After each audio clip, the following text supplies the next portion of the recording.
કચ્છ કંઠકોટની સૌથી મોટી ગણાતી ગાદી ગુરુ ગોપાલનાથજીની સ્મૃતિમાં શેરનાથ બાપુનો આદેશ અખાડો અને બાલકનાથજીના અખાડામાં ભેટ પૂજા કરવામાં આવી.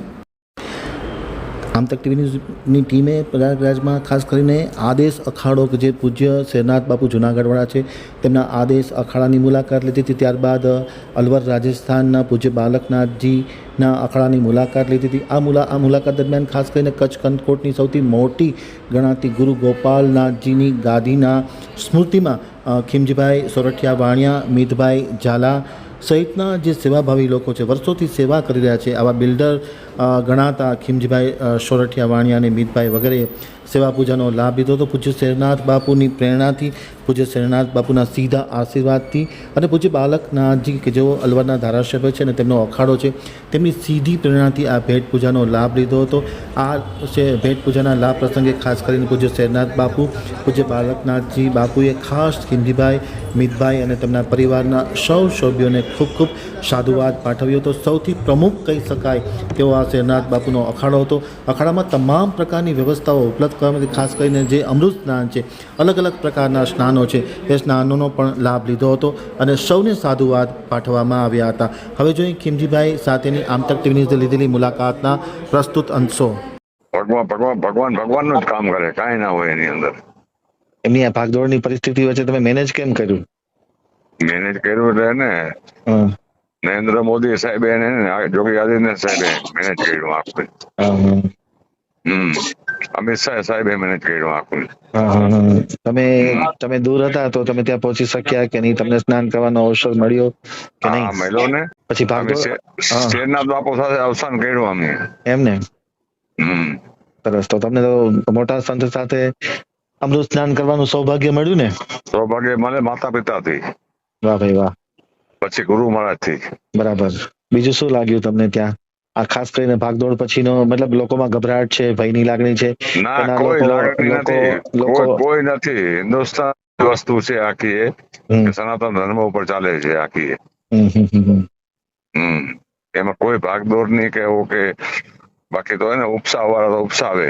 એટલે આપણે એવું કહી શકીએ કે લોકો એ દુર્ઘટનાને ભૂલી અને પોતાનું જે પુણ્યનું ભાથું કમાવાનું છે, જે સ્નાનનો મહિમા છે, જે મહાકુંભ મેળાનો મહિમા છે, કે ત્યાં એક આપણે જઈ શકીએ અને હાજરી પુરાવી શકીએ, બસ એ વાતને એને પકડી રાખી છે લોકોએ. હા, સવારે સનાતન ધર્મ ચાલવાનો છે ને. આદિ યુગ થી સનાતન ધર્મ આયલો આવે છે. આદિ યુગ થી 144 વર્ષ પછી મેળો આવ્યો છે. તો આ મેળો તો મોટો મેળો કહેવાય હિન્દુસ્તાન માટે. કે આટલી વ્યસ્તતા વચ્ચે પણ તમે મહાકુંભના મેળામાં પહોંચ્યા અને જે એક જેને કહેવાય ને કે પુણ્યનો અવસર કમાણા, તો તમે આ વસ્તુ કોને સમર્પિત કરો છો? હું સમર્પિત કરું છું એને આ વસ્તુ છે ને, એક છે ને, એક આમ આદમી જોયો મેં, એક આમ આદમી, એ એના દીકરાને છે ને 3 વર્ષના દીકરાને નેવડાવતો હતો, એ જોયો મેં. આનાથી માથે કોણ હોય? એ બિચારું નાનું છોકરું શિયાળામાં થીજી જાય કે ના થીજી જાય.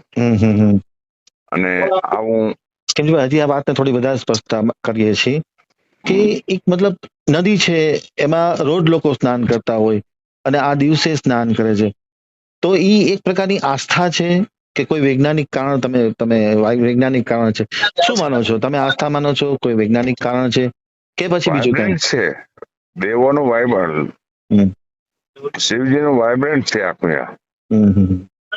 મૈયા માતાજીનું અને શિવનું હોય ને, ગંગા મૈયાનું, સરસ્વતી મૈયાનું, જમના મૈયાનું અને શિવજીનું વાઇબ્રન્ટ છે આ. ધન્યવાદ ખીમજીભાઈ, આપની સાથે અમે આમતકની સાથે જોડાવા વાર્તાલાપ કર્યો.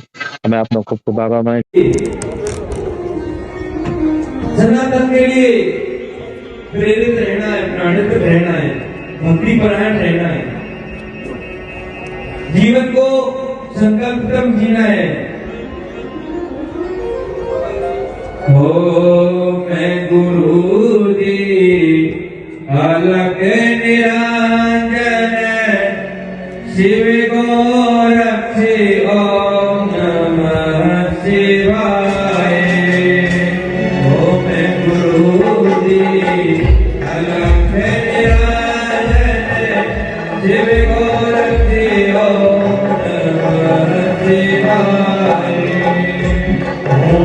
बोलो